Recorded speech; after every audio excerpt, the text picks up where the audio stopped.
Hello, നിങ്ങൾക്കെല്ലാവർക്കും Shiny Xavier YouTube പേജിലേക്ക് ഒത്തിരി സ്നേഹത്തോടെ വീണ്ടും സ്വാഗതം. ഇന്ന് ഞാൻ നിങ്ങൾക്ക് വേണ്ടി തയ്യാറാക്കി കാണിക്കുന്നത് നല്ല ഒരു പടവലങ്ങയും പരിപ്പും കൂടി ഇട്ട്, അതായത് സാമ്പാർ പരിപ്പും കൂടി ഇട്ടിട്ടുള്ള നല്ല ഒരു തോരനാണ്. വളരെ എളുപ്പമായി ഇത് ഉണ്ടാക്കാനായിട്ട്, വളരെ ടേസ്റ്റുമാണ് കേട്ടോ. പിന്നെ ഞാൻ അതിൻ്റെ കൂടെ 2-3 മുട്ടയും കൂടെ പൊട്ടിച്ചൊഴിക്കുന്നുണ്ട്. അത് ഓപ്ഷനിലാണ്, നിങ്ങൾക്ക് വേണമെന്നുണ്ടെങ്കിൽ മാത്രം ഇട്ടാൽ മതി. ഇപ്പം ഞാൻ അതിന് വേണ്ടിയിട്ട് എടുത്തിരിക്കുന്നത് 1/2 കിലോ പടവലങ്ങയാണ് മുറിച്ച് വെച്ചിരിക്കുന്നത്. ഒരു സവാള ഉള്ളി കുഞ്ഞായിട്ട് അരിഞ്ഞ് വെച്ചിട്ടുണ്ട്. 4 പച്ചമുളകും 3 വെളുത്തുള്ളിയും 1/2 ടീസ്പൂൺ ജീരകവും കുറച്ച് മഞ്ഞൾപ്പൊടിയും കറിവേപ്പില, ഈ സാധനങ്ങളൊക്കെയാണ് വേണ്ടത്. ഞാൻ ഇത്രയും പടവലങ്ങയ്ക്ക് 4 മുട്ടയാണ് എടുത്തിരിക്കുന്നത്. പിന്നെ ഇതിൻ്റെ കൂടെ സാമ്പാർ പരിപ്പ് കൂടെ വേണമെന്ന് പറഞ്ഞല്ലോ. സാമ്പാർ പരിപ്പ് കുക്ക് ചെയ്യാത്ത പരിപ്പിൻ്റെ അളവ് 1/2 കപ്പാണ്. ഇത് കുറച്ച് മഞ്ഞൾപ്പൊടിയും ഉപ്പും മാത്രം ഇട്ട് ഒട്ടും കുഴഞ്ഞു പോകാതെ കുക്ക് ചെയ്തെടുക്കണം കേട്ടോ. പ്രഷർ കുക്കറിലാണ് കുക്ക് ചെയ്യുന്നതെന്നുണ്ടെങ്കിൽ ഒറ്റ വിസിൽ മതി. എന്നിട്ട് അതിൻ്റെ പ്രഷർ പോകാനായിട്ട് വെയിറ്റ് ചെയ്യരുത്. ഒറ്റ വിസിൽ കേട്ട് കഴിയുമ്പോൾ അപ്പം തന്നെ അങ്ങ് തുറന്നു കഴിഞ്ഞാൽ നമുക്ക് കറക്റ്റ് പാകത്തിന് കിട്ടും. അത് ഇച്ചിരി മഞ്ഞൾപ്പൊടിയും ഉപ്പും ഇട്ടിട്ട് വേണം അത് കുക്ക് ചെയ്തെടുക്കാനായിട്ട്. ഇപ്പോൾ നമുക്ക് ആ തോരൻ താളിക്കാനായിട്ട് ഒരു 3 ടേബിൾ സ്പൂൺ വെളിച്ചെണ്ണ ഒഴിച്ച് കൊടുത്തിട്ടുണ്ട്. അതിലേക്ക് കുറച്ച് കടുകും കറിവേപ്പിലയും 2-3 വറ്റൽമുളകും മുറിച്ചിട്ട് കൊടുത്തിട്ടുണ്ട്. ഇനി അതിലേക്ക് ചേർക്കേണ്ടത് കുറച്ച് കൊച്ചുള്ളിയും കൂടെ നമ്മൾ സാധാരണ താളിക്കാൻ എടുക്കുമല്ലോ, അതുപോലെ താളിച്ച് കഴിഞ്ഞിട്ട് മീഡിയം വലുപ്പത്തിലുള്ള ഒരു സവാളയുള്ളി കൊത്തി എരിഞ്ഞ് വെക്കണം. അല്ലെങ്കിൽ കൊച്ചുള്ളി ഒരു പിടി കൊത്തി എരിഞ്ഞ് വെക്കണം. ഞാൻ സവാളയുള്ളി അല്ല എടുത്തിരിക്കുന്നത്, കൊച്ചുള്ളി തന്നെയാണ് എടുത്തിരിക്കുന്നത്. ഇപ്പം നമ്മുടെ കടുക് താളിക്കലൊക്കെ കഴിഞ്ഞു. ഇനിയും ആ മുറിച്ച് വെച്ചിരിക്കുന്ന കൊച്ചുള്ളിയും ഒരു 4 പച്ചമുളക് കുഞ്ഞായിട്ട് അരിഞ്ഞതും, എനിക്ക് തോന്നുന്നു കൊച്ചു കുഞ്ഞുങ്ങളൊക്കെ ഉണ്ടെന്നുണ്ടെങ്കിൽ പച്ചമുളക് വെറുതെ നടുക്കൂടി ഇങ്ങനെ പകുതി വരെ കീറി അങ്ങ് ഇടുന്നതായിരിക്കും നല്ലത് കേട്ടോ. കാരണം കൊച്ചു കുട്ടികൾക്ക് പച്ചമുളക് ഉണ്ടെങ്കിലേ അറിയാതെ അതിൽ കയറി കടിച്ചു കഴിഞ്ഞ് കഴിഞ്ഞാൽ ബുദ്ധിമുട്ടാവത്തില്ലേ. അതുകൊണ്ട് ഒരു 4 പച്ചമുളക് നടുവേ ഒരു പകുതി വരെ കീറി അങ്ങ് വെച്ചിരുന്നാൽ അതായിരിക്കും അവർക്ക് എടുത്ത് കളയാനായിട്ട് എളുപ്പം, പെട്ടെന്ന് തിരിച്ചറിയാമല്ലോ. പിന്നെ നമ്മുടെ പടവലങ്ങ ഈ ഒരു വലിപ്പത്തിൽ കൊച്ചായിട്ട് അരിഞ്ഞു വെച്ചിരിക്കുന്നത് ഒരുപോലെ അരിഞ്ഞു വെച്ചിട്ടുണ്ട്. അതെല്ലാം കൂടി ഇതിലേക്കിട്ട് കുറച്ച് ഉപ്പുമിട്ട് നന്നായിട്ടൊന്ന് വഴറ്റണം. ഈ തോരൻ്റെ ഏറ്റവും വലിയ ശ്രദ്ധിക്കേണ്ട ഒരു കാര്യം എന്ന് പറയുന്നത് പടവലങ്ങയായാലും പരിപ്പായാലും ഒന്നും കുഴഞ്ഞു പോകാതെ എടുക്കുക എന്നുള്ളതാണ്. എല്ലാം കൂടെ കുഴഞ്ഞു പോയാലും ടേസ്റ്റ് അത് തന്നെയായിരിക്കും, പക്ഷേ അപ്പിയറൻസിന് ഒരു സുഖവും ഉണ്ടാവില്ല. പിന്നെ നമുക്ക് ആ ഓരോന്നിൻ്റെയും ശരിയായിട്ടുള്ള ആ ഒരു ലുക്കിലൊക്കെ കിട്ടുമ്പോഴല്ലേ നമുക്ക് കഴിക്കാനും കുറേ കൂടെ ഒരു ഇഷ്ടം തോന്നുന്നത്. ഇപ്പോൾ ഇനി കുറച്ച് നേരം വെള്ളമൊന്നും ഒഴിക്കാതെ തന്നെ കുറച്ച് നേരം അടച്ചു വെച്ച് കുക്ക് ചെയ്യാം. എന്നിട്ട് ഇടയ്ക്കിടയ്ക്ക് ആവിയിൽ അതിരുന്ന് വെന്തോളും. എന്നിട്ട് ഇടയ്ക്കൊന്ന് ഇളക്കി കൊടുത്താൽ മതി.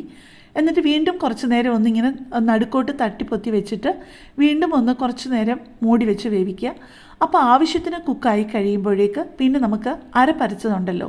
ഞാൻ തേങ്ങ എടുത്തിരിക്കുന്നത് 1/4 കപ്പാണ് എടുത്തിരിക്കുന്നത്. അതിനകത്തോട്ട് 1/2 ടീസ്പൂൺ ജീരകവും 1/4 ടീസ്പൂൺ മഞ്ഞൾപ്പൊടിയും 3 അല്ലി വെളുത്തുള്ളിയും ചെറിയ ഒരു നുള്ള് മഞ്ഞൾപ്പൊടിയും ഇട്ടിട്ടുണ്ട്. എനിക്ക് മഞ്ഞൾപ്പൊടി തോരനായാലും എന്തിനായാലും എനിക്ക് ഒരുപാടങ്ങ് മഞ്ഞൾപ്പൊടി എനിക്ക് കൂടുന്നത് ഇഷ്ടമല്ല കേട്ടോ.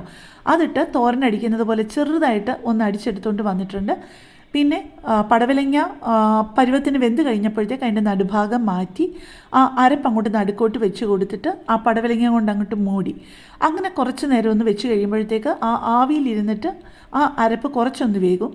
ഒരു പാതി വേവായി കഴിയുമ്പോഴത്തേക്ക് പിന്നെ നമുക്ക് എല്ലാം കൂടെ ഇട്ട് മിക്സ് ചെയ്ത് അതങ്ങ് തോർത്തിയെടുക്കുക. അതിൻ്റെ നനവെല്ലാം അങ്ങ് മാറ്റിയെടുക്കുക. ഇച്ചിരി പോലും വെള്ളം ഒഴിക്കാതെ ഇതുണ്ടാക്കിയെടുക്കുമ്പോഴാണ് അതിൻ്റെ ആ ഒരു ടേസ്റ്റും ടെക്സ്ചറും എല്ലാം കറക്റ്റ് ആവുന്നത്. ഇപ്പോൾ ഉപ്പ് നോക്കിയപ്പോൾ ഉപ്പ് കുറവാണെന്ന് തോന്നിയത് കൊണ്ട് കുറച്ചുകൂടെ ഉപ്പിട്ട് കൊടുത്തിട്ടുണ്ട്. പടവലങ്ങ മാത്രമായിട്ട് ഇങ്ങനെ തോരൻ വയ്ക്കാൻ ഞാൻ പറഞ്ഞല്ലോ 1/2 കിലോ പടവലങ്ങ എടുത്തിരിക്കുന്നത്. അങ്ങനെയാണെങ്കിൽ തേങ്ങയുടെ അളവ് ഇത്രയും വേണ്ട.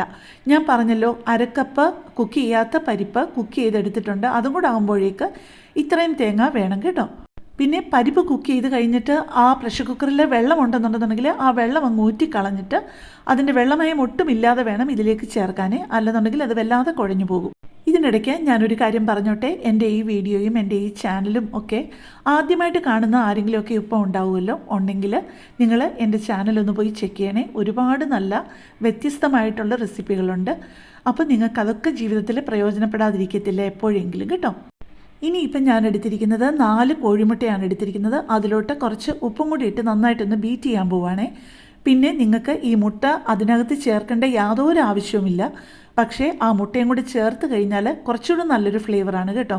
മുട്ട കഴിക്കുന്നവർക്ക് വേണ്ടിയുള്ള ഒരു ഓപ്ഷനാണ് ഞാനിത് പറയുന്നത്. അല്ലാന്നുണ്ടെങ്കിൽ നിങ്ങൾ ഈ മുട്ട ചേർക്കാതെ ബാക്കിയുള്ളത് മാത്രം വെച്ചിട്ട് ചെയ്താലും നല്ല രുചിയാണ് പരിപ്പും പടവലങ്ങയും കൂടെ തോരൻ വയ്ക്കുമ്പോഴേക്ക്. പണ്ട് തൊട്ട് എൻ്റെ വീട്ടിൽ വെച്ചുകൊണ്ടിരുന്ന ഒരു തോരനായത്. പിന്നെ നിങ്ങൾ മുട്ട ബീറ്റ് ചെയ്തത് ഇതിലേക്ക് ഒഴിച്ചു കൊടുക്കുമ്പോൾ ശ്രദ്ധിക്കേണ്ട ഒരു കാര്യം എന്താണെന്ന് വെച്ച് കഴിഞ്ഞാൽ പെട്ടെന്ന് ഒഴിച്ചു കൊടുക്കണം. അതിൻ്റെ പകുതിയെ ആദ്യം ഒഴിച്ചു കൊടുക്കാവുള്ളൂ, എന്നിട്ട് പെട്ടെന്ന് തന്നെ അങ്ങ് ഇളക്കണം. അത് പെട്ടെന്ന് ഇളക്കി കൊടുക്കാനായിട്ട് താമസിച്ച് കഴിഞ്ഞ് കഴിഞ്ഞാൽ അത് അടിയിലങ്ങ് കട്ടിയായിട്ട് കിടന്നു പോകും, വലിയൊരു പീസായിട്ട് മുട്ടയുടെ മാറും. അതുകൊണ്ട് ഒഴിച്ചു കൊടുത്ത ഉടനെ പെട്ടെന്ന് തന്നെ അത് ഇളക്കി കൊടുക്കണം കേട്ടോ. ആദ്യം പകുതി ഒഴിക്കുക, എന്നിട്ട് ബാക്കി പകുതി ഇതൊന്ന് റെഡിയായി കഴിയുമ്പോഴേക്കും ബാക്കി പകുതിയും ഇതുപോലെ തന്നെ ചെയ്തിട്ട് പെട്ടെന്ന് അങ്ങ് ഇളക്കി കൊടുത്താൽ മതി. അല്ല നിങ്ങൾക്ക് അങ്ങനെ ചെയ്യാൻ പാടാണെന്നുണ്ടെങ്കിൽ ചെയ്യാവുന്ന ഒരു കാര്യം, 4 മുട്ട തീ കുറച്ചിട്ടിട്ട് നന്നായിട്ട് ചിക്കി പൊരിച്ചങ്ങ് എടുത്താൽ മതി. എന്നിട്ട് അതിങ്ങനെ കുത്തിപ്പൊടിച്ച് കുഞ്ഞു പീസസ് ആക്കി കഴിഞ്ഞാൽ അങ്ങനെ വേണേലും കിട്ടും. ഇതാണെന്നുണ്ടെങ്കിൽ ഇങ്ങനെ ചെയ്താൽ ഉള്ളൊരു ഗുണം എന്ന് വെച്ച് കഴിഞ്ഞാൽ മൊത്തം ഒരു കോട്ടിങ് കിട്ടും. പക്ഷേ നമുക്ക് ആദ്യം തോന്നും ഒന്ന് കുഴഞ്ഞു പോയോ എന്ന് തോന്നും. പക്ഷേ നമ്മൾ തുറന്നിട്ട് ചെറിയ തീയിൽ അല്ലെങ്കിൽ മീഡിയം തീയിൽ ഒന്ന് ഇളക്കി കൊടുത്തുകൊണ്ടിരുന്ന് കഴിഞ്ഞാൽ ഇത് നന്നായിട്ട് നമുക്ക് തോർത്തിയെടുക്കാൻ പറ്റും, ഒട്ടും നനവോ കുഴച്ചിലോ ഒന്നുമില്ലാതെ. ഇത് നിങ്ങൾക്ക് അവസാനം കാണുമ്പോൾ അറിയാം എന്ത് ഡ്രൈ ആയിട്ടാണ് കിട്ടിയിരിക്കുന്നതെന്ന്. എന്നാൽ ഓരോ പടവലങ്ങയുടെ പീസസിലും പരിപ്പിലുമൊക്കെ ഈ മുട്ടയുടെ ഒരു ചെറിയ കോട്ടിങ് കാണുകയും ചെയ്യും. ഒരു പ്രാവശ്യമെങ്കിലും നിങ്ങൾ ഇതൊന്ന് ട്രൈ ചെയ്യാതിരിക്കരുത്. ഇപ്പോൾ നിങ്ങൾ കണ്ടല്ലോ, ആ കുഴഞ്ഞിരുന്ന മട്ടൊക്കെ മാറിയിട്ട് നല്ലതായിട്ട് ഡ്രൈ ആയിട്ട് ഒന്നൊന്നേ തൊടാതെ നല്ല ഭംഗിയായിട്ട് കിട്ടിയിട്ടുണ്ട്. ഇനിയിപ്പം നമുക്ക് ഇതെല്ലാം ഒരു പാത്രത്തിലോട്ട് സെർവ് ചെയ്യാം. ഇത് ചോറിൻ്റെ കൂടെ നല്ലൊരു കൂട്ടാനാണ് കേട്ടോ. പ്രത്യേകിച്ച് രസം, പച്ചമോര് ഇതിൻ്റെ കൂടെയൊക്കെ നല്ലൊരു കോമ്പിനേഷനാണ്. അപ്പോൾ കൂടുതൽ നല്ലൊരു വീഡിയോയുമായിട്ട് നമുക്ക് നാളെ കാണാം. താങ്ക്